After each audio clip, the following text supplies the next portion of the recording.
friends. It's Tracey and Violet's right here. Violet, come here. She's right here. Here she is.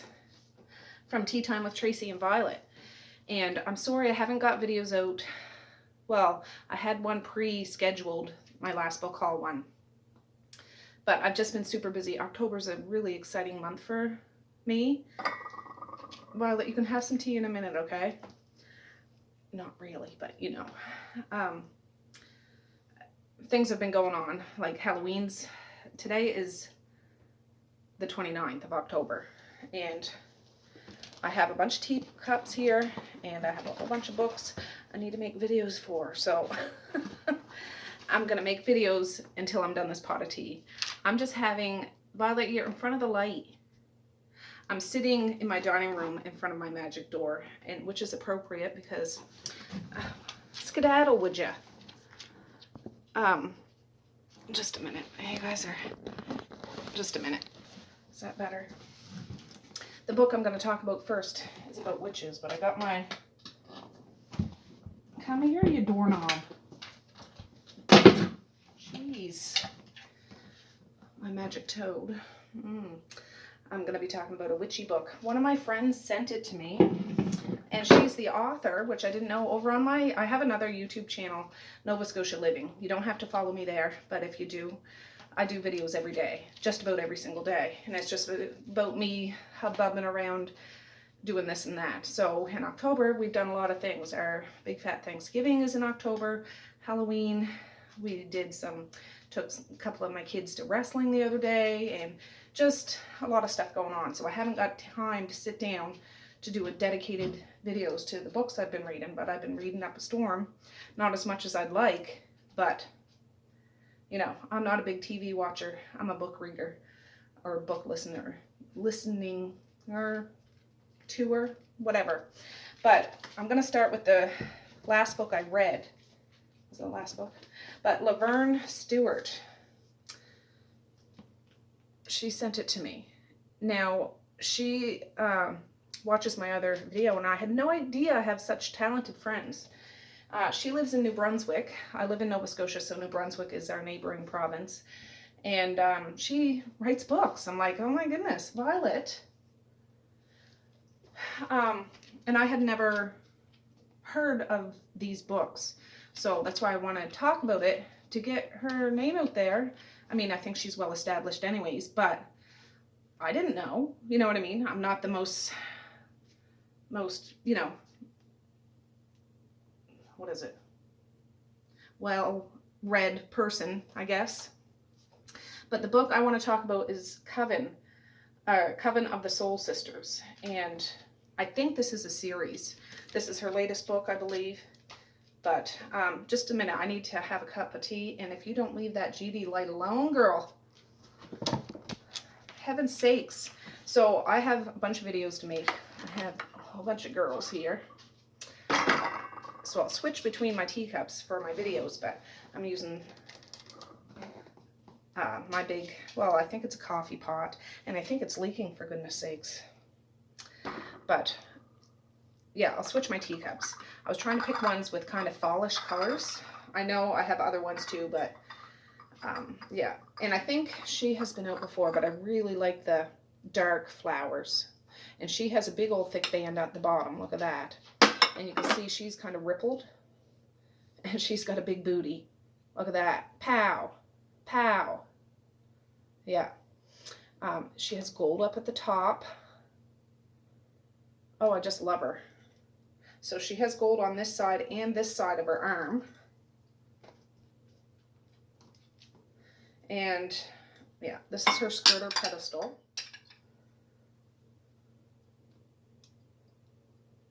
Beautiful, just beautiful. And oh yeah, she came all the way from Windsor, made in England, bone china. There. So the tea I'm having today is just King Cole tea, orange pekoe tea. It's really good, and I believe it's made in New Brunswick, which is, you know, kind of a coincidence because this is where my girl Laverne is from. Anyways, it was a pleasant surprise to open this the other day. Oh, and I have this creamer. I know she's been out before, for sure. I like a good, strong, hot cup of tea, and that's exactly what this is. So let me have a whiff off of this first, and we'll talk about the book.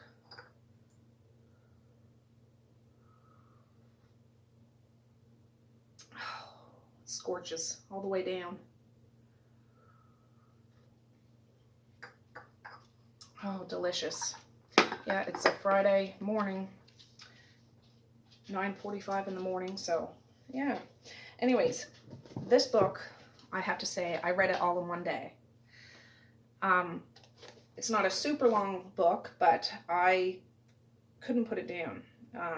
It was 284 pages. I did put it down because I had stuff to do during the day, but I finished it at like 11:30 at night before I fell asleep. Yeah, this book, it's a witchy book, but this was one of the scariest books I've read in a long time at first, like the beginning part of the book.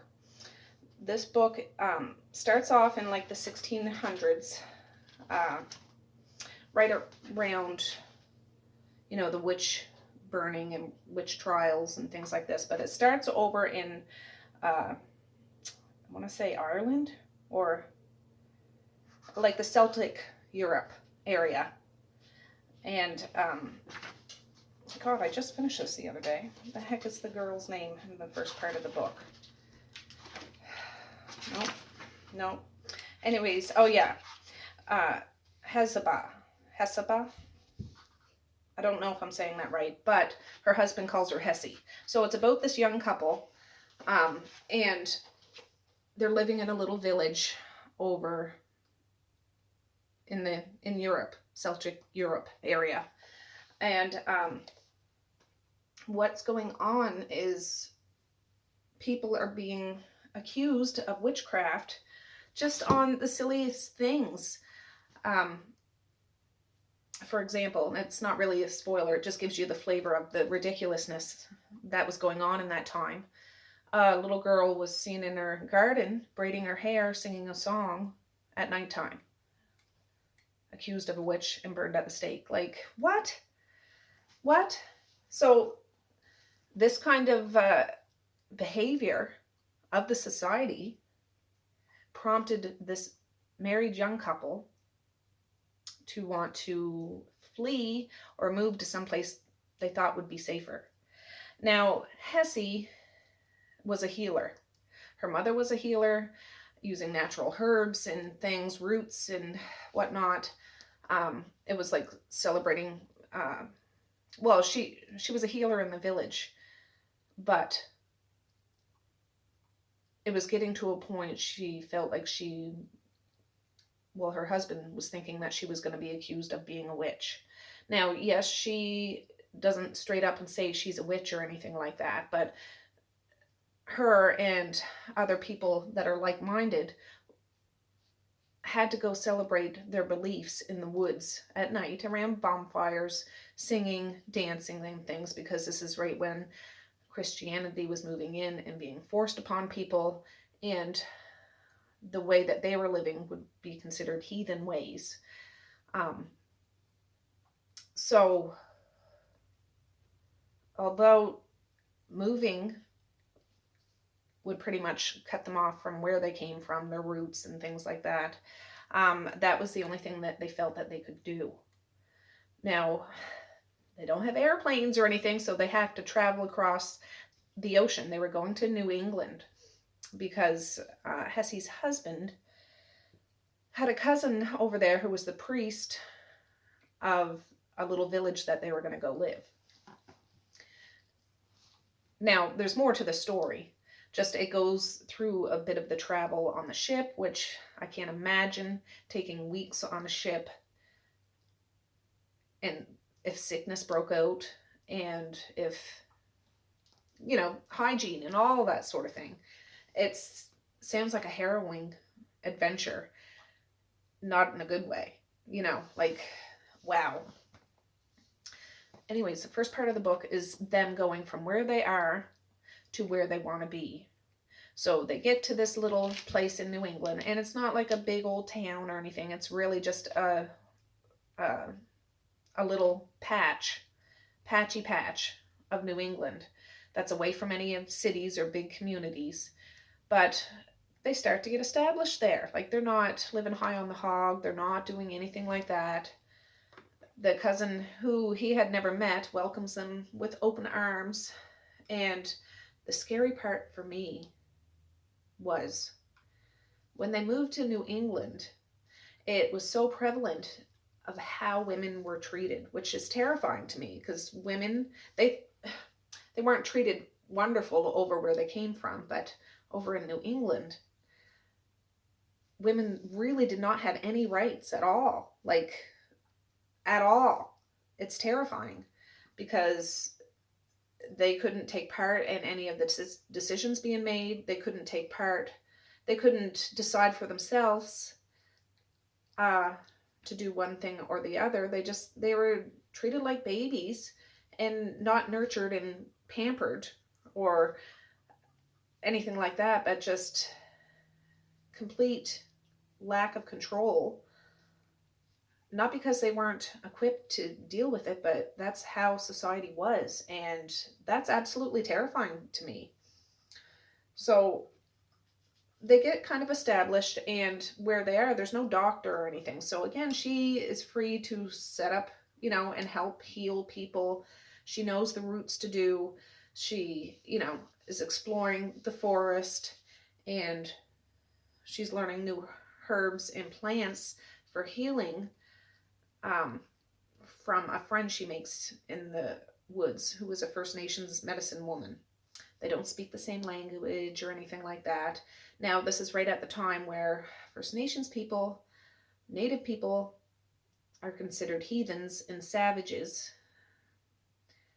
And it would not be acceptable for her to even be associating with anybody. But over the time there, she slowly makes a nice, trusting friendship with this woman. And I thought it was beautiful. But it gets you on the edge of the seat, because I'm like, oh my God, if she gets caught, it could go completely sideways, and what's going to happen now? You have no place to go. Just bananas. Something tragic happens, and Hessie finds herself in a predicament where she is about to be told what to do, when to do it, and nobody can do anything about it. I don't want to give details, but I just pictured myself in that situation. Well, for an example, if there was a widow or something like that, somebody could come along and tell this woman, you have to marry this person, and you have no control about it. And it could be somebody that abuses their wife, which men were allowed to do back then.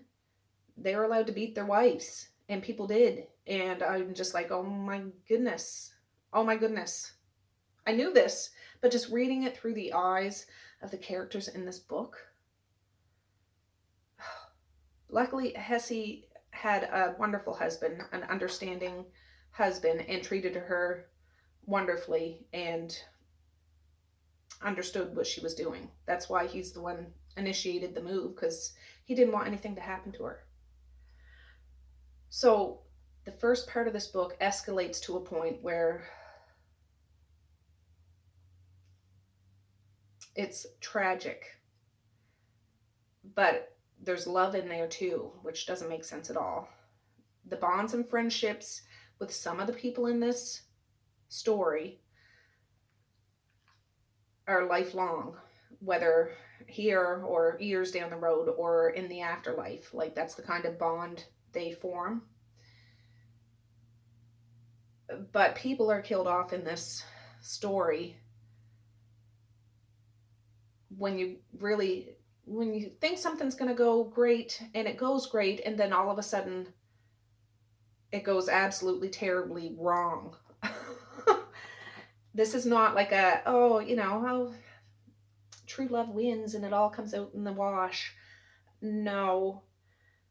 things good happen, and then things really terrible happen. So that's the first half of this book, and I there's so much more in that. Like I really want to divulge. It's like whisper in your ear and tell you what happens, but it would ruin it, so I can't do that. The second part of this book, fast forward way into 2018. So the characters in this part of the book, I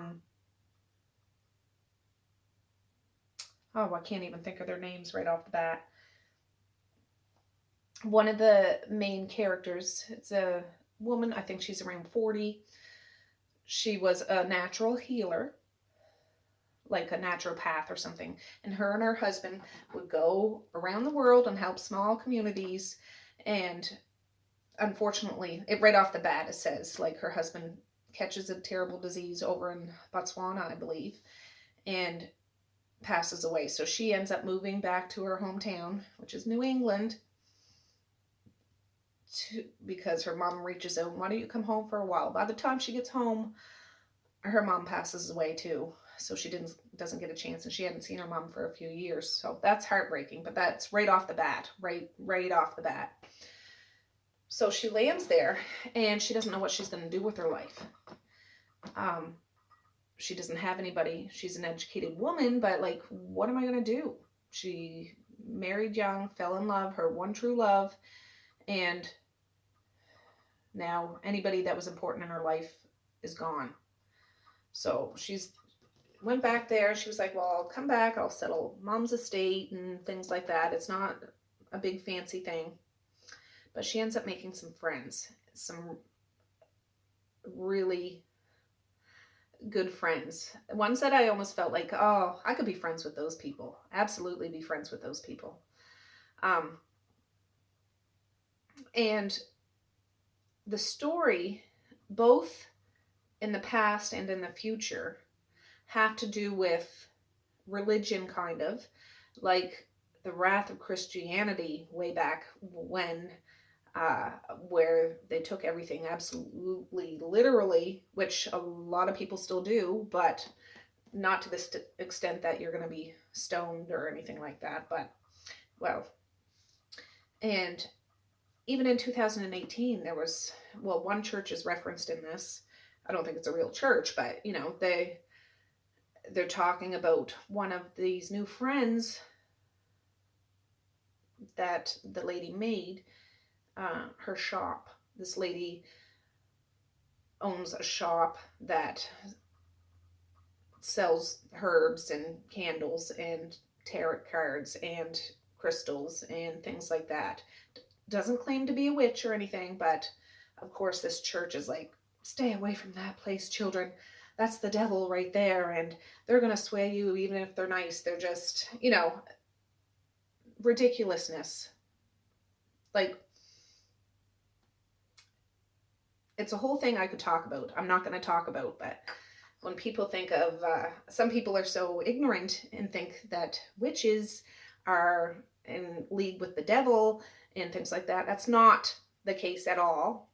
First of all, the people in this story are not even claiming to be that, or use the word witch at all. But that's where this book, it makes you think. Like, there's different things. This book talks about potential reincarnation. Well, not potential, like there's some of that in there. There's flashbacks between 2018 and then scenes from back in the 1600s. There's explanations and talk of almost transcendency or transcending from one lifetime to another. Not so much reincarnation, but you'd have to read the book to understand what I'm talking about. But this book has child abuse in it. It does have a lot of heartbreaking death in this. and there's a lot of religion talk. So I just want to put that out there. If you don't like books that talk about religion, don't talk, or like, isn't really your cup of tea, this wouldn't be a good one for you. But I thoroughly enjoyed it.